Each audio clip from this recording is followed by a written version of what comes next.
a legendary new arrival, some stunning scenic updates, and a whole lot more. So let's dive straight into it. Hey guys, and welcome back to Proper Chuffs. My name is Hilton, and I have absolutely no idea what I'm doing. But that's half the fun of this, isn't it? Before we begin, if you're new to the channel and you enjoy this content, please consider subscribing. That would be really cool. If you're a returning viewer, welcome back. It's good to see you again. For those of you who've just dropped in and this is your first video, welcome to Dunromin, my fictitious West Highland line. This is an extension steeped in rich and mysterious history, and I intend to make it so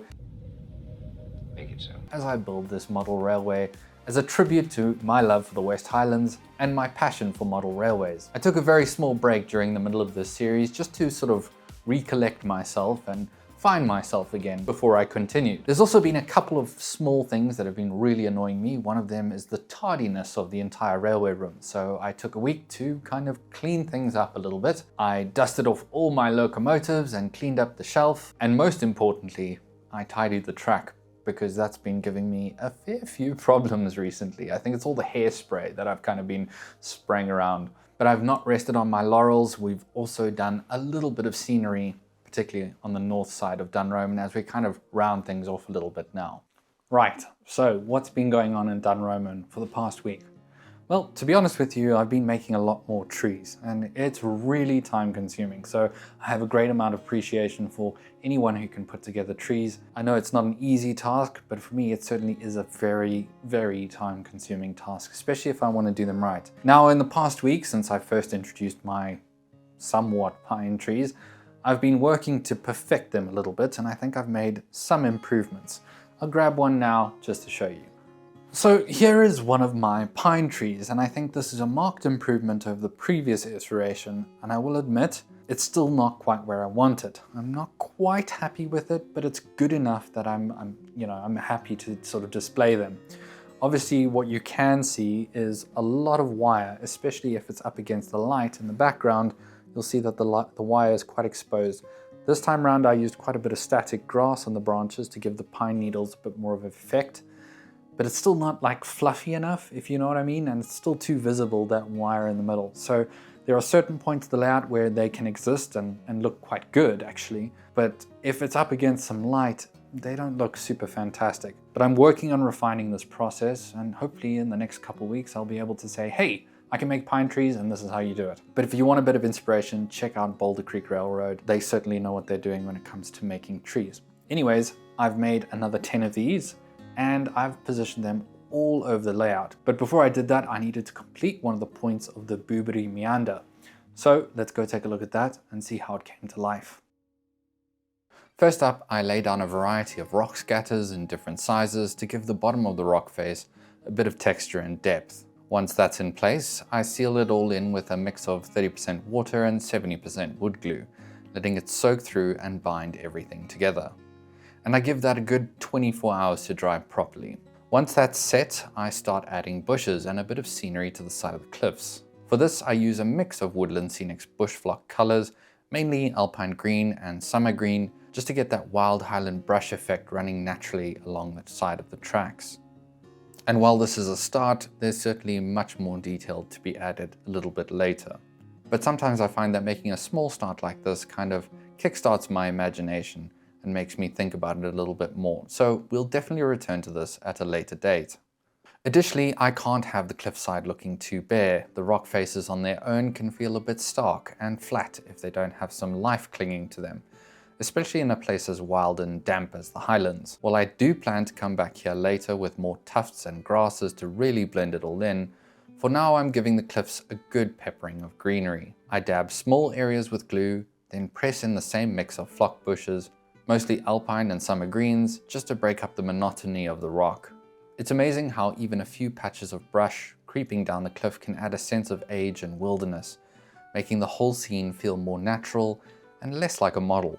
Little pockets of life clinging to the stone, that's exactly the kind of detail that starts tying everything together in my opinion. I'm also adding a scatter of various granite rocks from the Woodland Scenic's ballast range along the top of the cliff. It's a small detail, but it makes a world of difference in breaking up what could otherwise be a quite monotonous stretch of bare stone. By sprinkling in these little bits of granite, I'm giving the cliff edge a more natural, broken up feel. Like loose stones and boulders have tumbled down over time, it draws your eye away from the flatness of the rock face and gives an extra layer of texture and depth to the whole scene. I think it captures that rugged edge that you'd find on a real Highland outcrop. Rough, weathered, and never quite uniform. It's one of those subtle touches that really pulls the whole meander together and hints at a constant battle between nature and the elements on these steep slopes. The open ground to the southeast of the line through the meander needs a bit of attention before I can start thinking about planting any of my pines. So to get that base layer right, I start by creating some of my own bushes. For these I use plain old horsehair. It's cheap, flexible, holds its shape quite nicely. Before I place these, I always give them a blast of dark brown spray paint to knock back the shine, and then glaze the whole lot of them with a good coat of firm grip hairspray.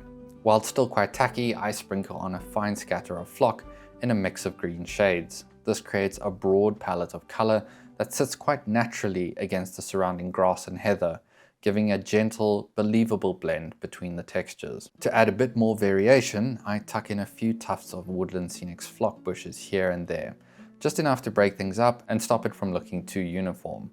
And to top everything off, I come back to the patches of static grass I laid down in the last episode. I give them a quick spray with hairspray and dust over some darker green flock. It's such a simple trick, but it gives the ground cover a thicker, more layered texture that really sells the look of wild undergrowth. I must say this is one technique I can strongly recommend, especially if you're a bit limited with your static grass selection. Mixing in different flocks adds so much visual interest and ties the whole scene together beautifully, in my opinion. Finally, it's time to plant the pines I've spent so long working on. When I looked at them all lined up in my prep box, it honestly felt like I'd made a huge forest's worth, only to watch them all disappear in what felt like in an instant once they hit the layout.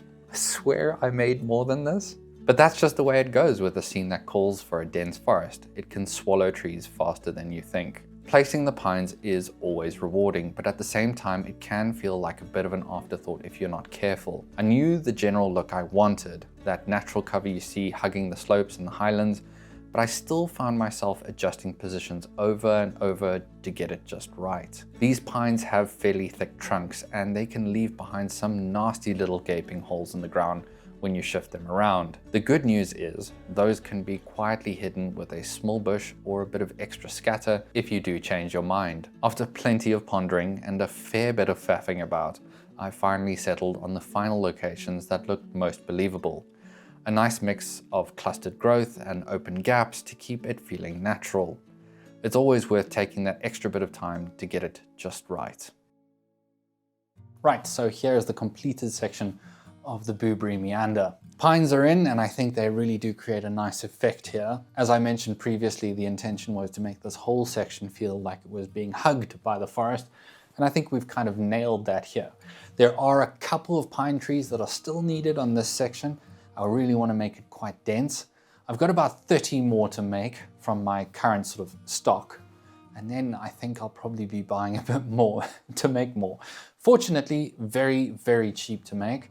It just takes a lot of time, and to be honest with you, I'd love to be doing scenics all the time, but every now and then a couple weekends require a lot of trees. So I spend a lot of time doing that, and as such, I honestly touch on some of the smaller scenic stuff in a video like this. But I think it's looking quite good. There are still one or two more things I want to add along the way. I always come back to this day after day and just kind of stand here and mull over it and figure out exactly what I want to add. That is not going to overcomplicate it or make it too busy, but add smaller, finer details that are just so good to look at in isolation. So we'll create a little bit more of those scenes along the way. But right now, I'm really happy with how it's all looking. So a couple things we've added in the last week or so, and I say we because I've managed to drag Annie down here and get her to help me with a little bit of scenery stuff.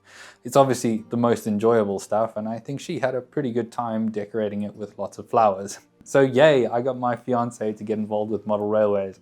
Okay, first things first, and probably the most important, let's talk about the addition of the pine trees down on this side of the hill. So you'll see we've added this small forest of pine trees just west of the line on the northern section. And I think that's exactly what I was hoping for when I began this whole process with the station. I like deciduous trees, but the pines really do make it feel like Scotland for me, as they're so common all over the West Highland line. And again, like the meander, I really like the feeling of nature kind of closing in and hugging a section of track. It makes it feel quite sheltered and protected, and I really like that feeling. I also love pine trees. They're definitely, if I had to have a favorite tree, it's a pine tree. So not that, you know, do people have favorite trees? Yeah, sure they do. Of course they do. Yeah, I love pine trees. They're my favorite type of tree. And then very closely, a willow. I do love a willow tree. So the addition of those pines over there, I think really does complete the scene. I've also brought them a little bit more forward as opposed to right against the back scene. And for me, it creates a nice sense of depth because you've got the deciduous trees behind the pines. And it just feels like that whole sort of furrow follows down and sort of disappears into the back scene. And I think that works quite nicely. It was an absolute blast to start detailing parts of the layout with Annie. We put on some music, settled in with a cup of tea, and I handed her a couple of boxes of pre-made flowers.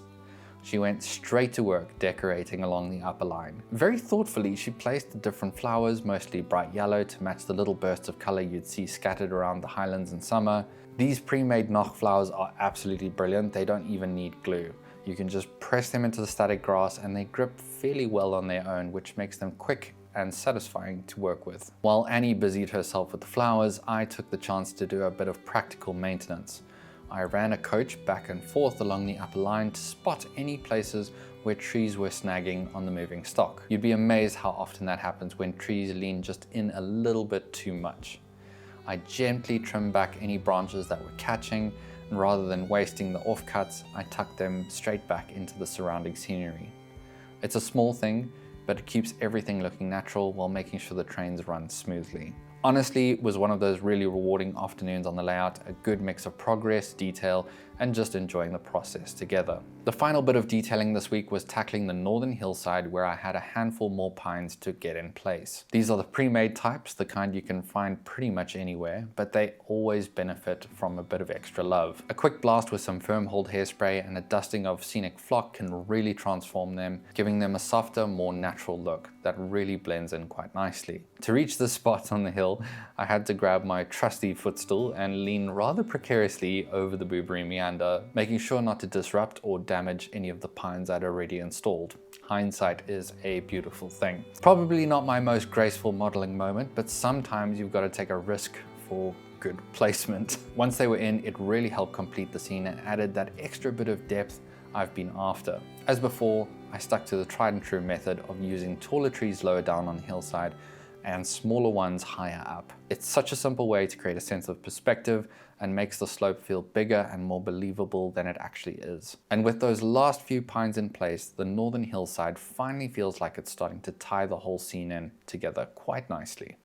Okay, so this area here is one of those points where later, once the rest of the scenics are done, I'll be kind of building out the baseboard a little bit to kind of round it off. So the intention is to have a half moon circle, sort of, or I suppose quarter moon circle here, and then this will also sort of be an inverted quarter moon that comes back to the baseboard here. So it'll essentially give me a lot more layout space, especially in front of the track here. And I think that's critically important because when you look at this point, it's right here on the edge of the board, and we certainly need to cover that up and have a bit more protection for locos if they do come screaming down here. Once or twice, I must admit, I've lost control of a rake of coaches and they've come walloping around the corner through the Booberry meander and through the points. Unfortunately, everything's fine. The points work perfectly and there's never been a derailment, but I'm terrified of it happening, and a loco especially going straight off the edge of the layout onto the hard tile floor below. So hopefully soon we'll be closing this off and rounding it off nicely. My intention is to have a lot more pines along this particular section. I really want the forest to sort of extend here towards somewhat of a car park down here. And we'll talk about that in another episode because it's particularly important to see how the passengers get off the station, but we'll discuss that at a later date.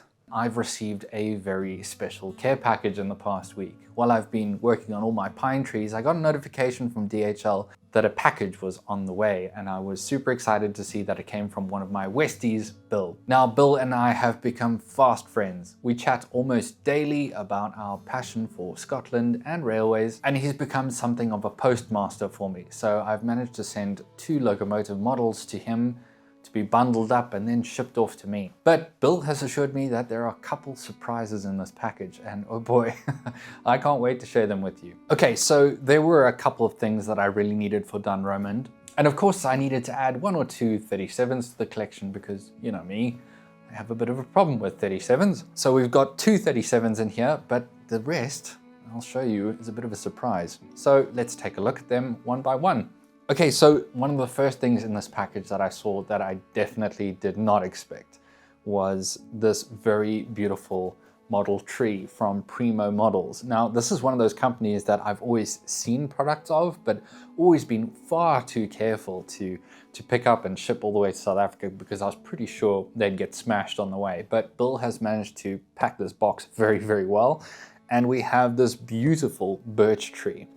And I have just the place for this birch tree to go. I must say, really impressive. I can see why people rave about Primo Models.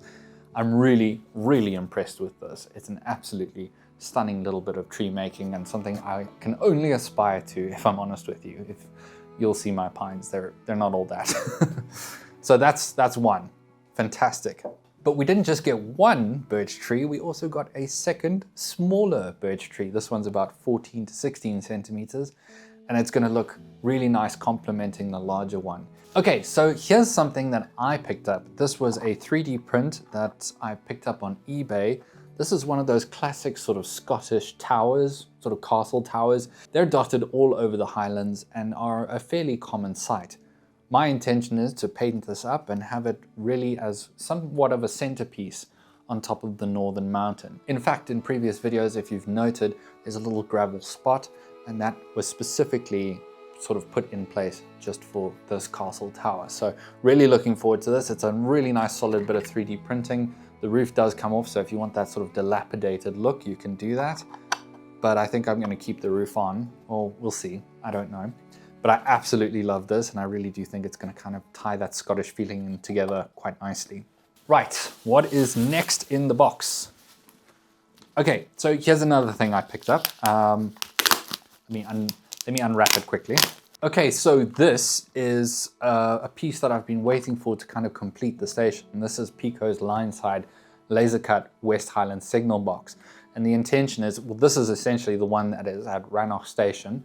So I want to build this up and then have it right at the end of my platform, just as a signal control for the major sort of junction on the southern end of the layout. So I'm really looking forward to adding this because it basically completes the platform minus a couple of sort of scenic boards and stuff like that. But this is something I've been needing for a very long time in order to finish the platform. So I'll be building this probably within the next week, and hopefully you'll be seeing it very soon. Right, on top of that, now this one came as a surprise to me. This was definitely Bill's doing. We have Scale Model Scenery's Derelict Barn, and recently Scale Model Scenery have actually featured me in a couple of their emailers, and I'm so honored to obviously be part of that mailer thread. And if you've joined from there, thanks. It's good to see you. And to the Scale Model Scenery guys, I'm really glad that you like the work I do, I guess, because it's a real joy. So this is the Derelict Barn, and I think that this sort of ties into the rest of the stuff that Bill sent me as a surprise, but you'll see in a bit what I mean. So we've got this beautiful Derelict Barn. It's a laser cut kit too. Looking forward to putting this together and making it look quite dilapidated, I suppose. That's going to be really cool. So thank you, Bill. This whole video is like a thank you, Bill video. So I'm really excited to share it with you. So let's see what else is in the box. Okay, so now we have some stuff from, it looks like Bunter's Yard, which is a first for me and a real pleasure. So these are a couple of signs. We've got a Guinness, good for you. This is incredibly appropriate because this just happens to be a company that I work for. So that is really, really cool. I'm looking forward to finding a spot for that along Dunromin station. And then what else do we have in here? The other one that's in here is a little Mars bar sign, which is very Scottish, of course. Actually never had a deep fried Mars bar, but I heard they're really, really good. So that's super cool, a little Mars bar sign that we can add to the station area. I think that will be cool. And then what else do we have in here? Well, it looks like we've got some sort of blank boards with frames on them. So obviously we can add whatever scenery we want to that, which is absolutely brilliant. So thank you for that, Bill. I'm sure we'll find some very good use for those boards. Okay, we're not even done yet. I don't even know we're halfway done. Right, next up we have some hay bales, which is really cool. And of course, they wouldn't be complete without a little trailer too. So we got that trailer kit to build that looks like it's 3D printed. These beautiful little hay bales. So those will be stacked on top of the trailer as the farming work is done. And I'll chat to you about that a little bit later as to where I might see a little bit of farmland on Dunromin, which is nice and different because it's something else, you know. It was initially planned to be a scenery only layout, but to have a little bit of a working farm might be a fun idea. Anyways, we'll take a look at that just now. Right, so this is something I picked up on eBay, and it's something that I think really does complete the Highland look and feel. And that is a small 3D printed bothy. And it's absolutely beautiful. I must say the quality of the printing overall is very, very good. So I'm looking forward to painting this one up, and I'm going to situate it somewhere on the southern hills as a little rest stop for our hikers and mountain bikers to kind of kick their feet up after a long, hard day and have a good night's rest. Perhaps a dram or two of whiskey. Oh, and inside we have the name and details of the model maker. So Lydon Models, well done guys. You did an absolutely superb job. They've also included a message of thanks. A message from Darren Hall. Darren says, thanks for your purchase. I hope you love it. Well, thank you very much, Darren. Really appreciate that. And I certainly do. Thank you, mate. So yeah, you can check them out on eBay. That is Lydon Models. And they produce stuff like this. They've got a fair few different types of things in 00, so go check them out. This bothy is definitely going to be a very nice little feature nestled into some sort of forest on the southern hills. We still have more. Right, more from Bill. This is a Massey Ferguson grey TEA tractor.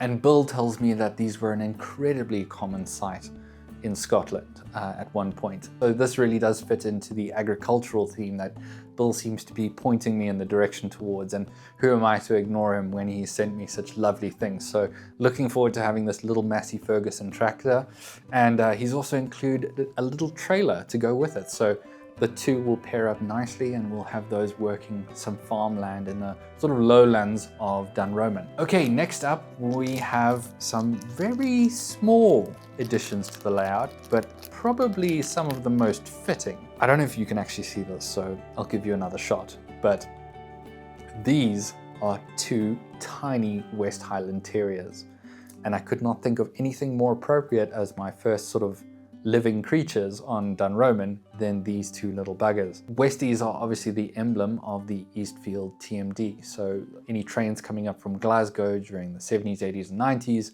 usually bore a little Westie symbol, and they're so iconic, especially on something like a 37. So I'm really happy to have two little Westies as my first tenants on the West Highland line, and I probably need to name them at some point. So if you have some suggestions, do drop them below, and we might choose two of them to be the first two named characters on the layout, other than, of course, our storyteller, William Hamilton. Another fun little addition is this drinks vending machine, which is so cool. It is an Iron Brew and Coca-Cola vending machine, and I couldn't think of anything probably more appropriate for a Scottish stop on the West Highland line than an Iron Brew vending machine. So this will pop in nicely at Dunromin station, and I'm sure that a few thirsty travelers will stop by and grab some Iron Brew. So those are two very cool little additions. Thank you again, Bill. And finally, well, not quite finally, the big stuff is coming very soon. We have a new piece of rolling stock which I'm hoping to build up a collection of. They're quite hard to find, and to be honest with you, can be quite expensive sometimes. But we've got a Hornby timber wagon. My intention is to build up maybe a rake of 6 or 7 of these as a different form of rolling stock and freight around Dunromin. I just think a little bit more variation would be quite welcome. I've obviously got the PCA alumina wagons that I've got a very nice rake of, but I thought let's have something a little bit different and do a little bit of timber, because Tom and Fair Depot, which is in Fort William, if you don't know, used to be somewhat of a paper mill. So it's quite appropriate to have something like this on the West Highland line. In addition to this, I am thinking about building up a collection of sort of 80s, 90s rolling stock, which includes a lot of the rail freight grey and red colored wagons. I'll get there eventually, but it is something that I'm kind of aiming for, just because I want a bit more variety and a bit more variation with my running. So looking for appropriate wagons, and this seems to be the right sort of first step towards a decent rake of timber. Last of the small things, but certainly not the least, is a decoder.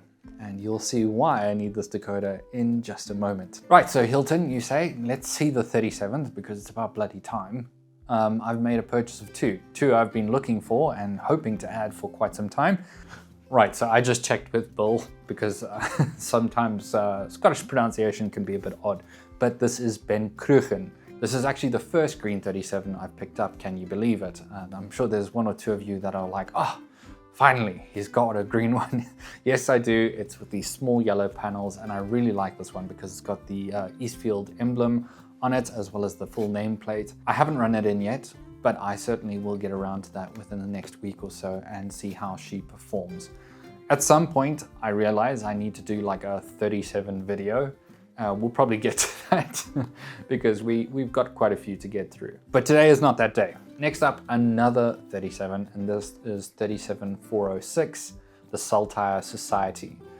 This is one that I've also kind of been looking for a while as I have sought out my Scottish 37s. I particularly like this rail freight livery. It's really eye-catching, certainly one that ran on the West Highlands. I've got a coal sector one, but this rail freight distribution color set is one that is yet to be in my collection. So absolutely stoked to pick this one up. I believe I picked this up from Clark Railworks for about £110. They really do have some fantastic prices on their 37s every now and then, and I'm really happy to have it in the collection. And I will admit, the 37 shelf space is getting thin. Finally, onto the big surprise of this package delivery from Bill, and that comes in the form of a Hatton's model. Yep, a Class 66. Now, this caught me completely off guard. Bill and I have been chatting for a while about how we need to build up a Royal Scotsman rake. And while Bill is secretly working in the background to build up a rake of coaches for himself and sort of test out his own theories on it, he's decided to surprise me with this absolutely beautiful 66. Probably one of the nicest color schemes for a 66, if I'm honest with you. And as far as I understand, the Accurascale 66 was very much based on this original tooling from Hatton's, which really does stand up quite well today. I still need to have this DCC fitted, but that's what the little decoder was as part of the package, a cheeky little addition from Bill. I must say, Bill has really looked after me with this package. There's so many extras in here that are just so very generous and quite thoughtful about Dunromin and the channel and what is essentially needed here. Bill, I know you're watching this, my friend, and I cannot thank you enough. Your generosity knows no bounds, and it really does mean the world to me that you would send something like this all the way from the UK. I was very happy with just my pickups, but the fact that you've included all these extras, especially something like this, is really nice of you. I cannot thank you enough. And I hope that you're able to enjoy seeing these locos running on Dunromin as a sort of thank you. And try as you might, you won't stop me from sending you a bottle of whiskey as a bit of a thank you. So I really do appreciate it. Thank you, my friend. Whew, it's a lot of stuff. I count myself a very lucky lad. Thank you so much. Like a lot of stuff that I need to put all over this layout. A lot of stuff that I need to paint and work on. But there's one more thing. And you've already seen it. I know you've seen the thumbnail. But it's something I've been waiting for a very long time. Something that's become a little bit of a legend within the world of proper chuffed, right? If you've been watching the shunting yard or you follow me on Instagram, you'll know that one locomotive that I've been desperately seeking is Hornby's J36 Maude.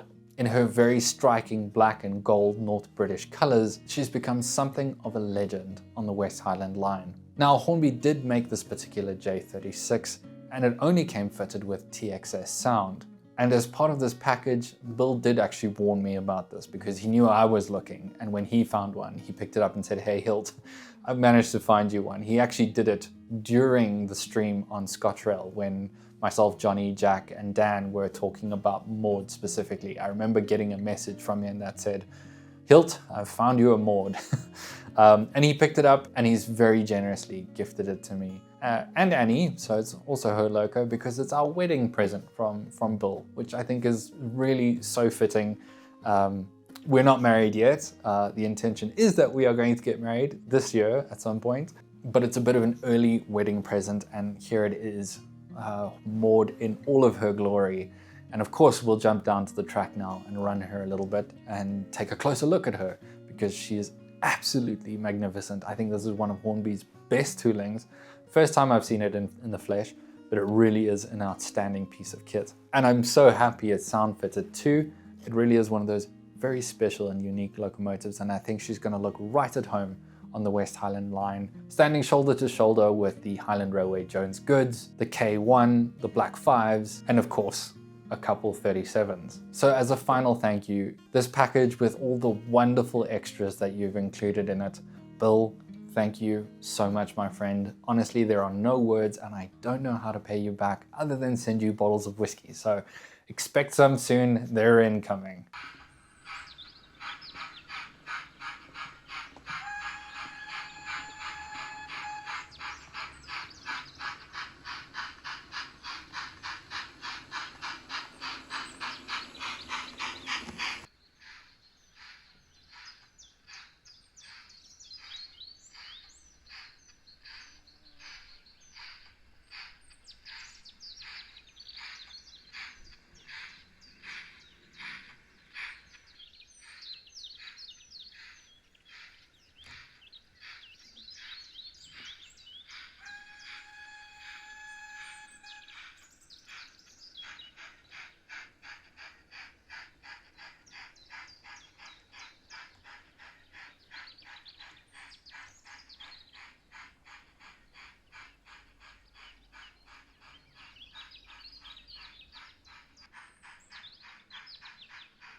As always, I just want to thank my West Highland supporters. Your small contribution goes such a long way to making the channel a better place for everyone.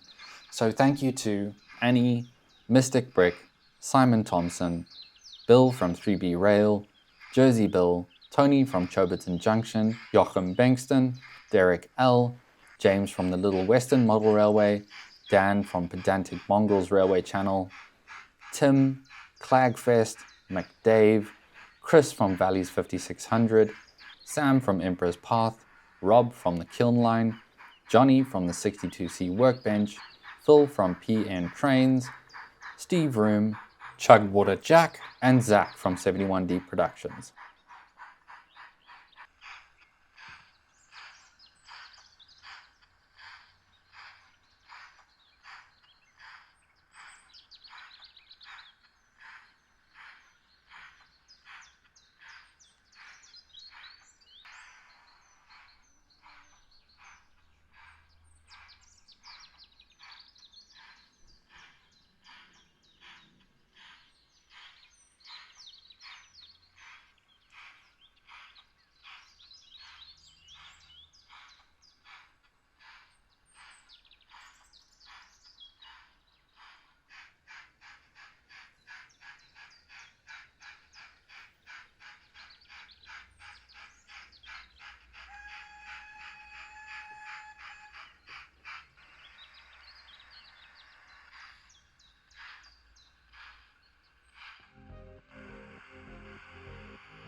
Right, so some smaller details this week, nothing too dramatic or exciting, but hopefully you guys enjoyed watching them and seeing how they all came to life. And of course, I hope they helped you in some way. Next week, we will tackle some more details around Dunromin, and I'm hoping we can actually kind of sort of start rounding off the station and finishing it off. That's the intention anyways, but we'll see how we do, shall we? I've also got loads more trees to make, which I can't wait to get going on those. That is all I have time for this week. I really, really do appreciate you watching. It means so much to me that you do. If you enjoyed it, drop me a thumbs up. That would be greatly appreciated. And if you haven't subscribed and you enjoyed this content and want to see more of my whimsical West Highland line, be sure to subscribe. As always, keep your engines fired and stay on track. All the best.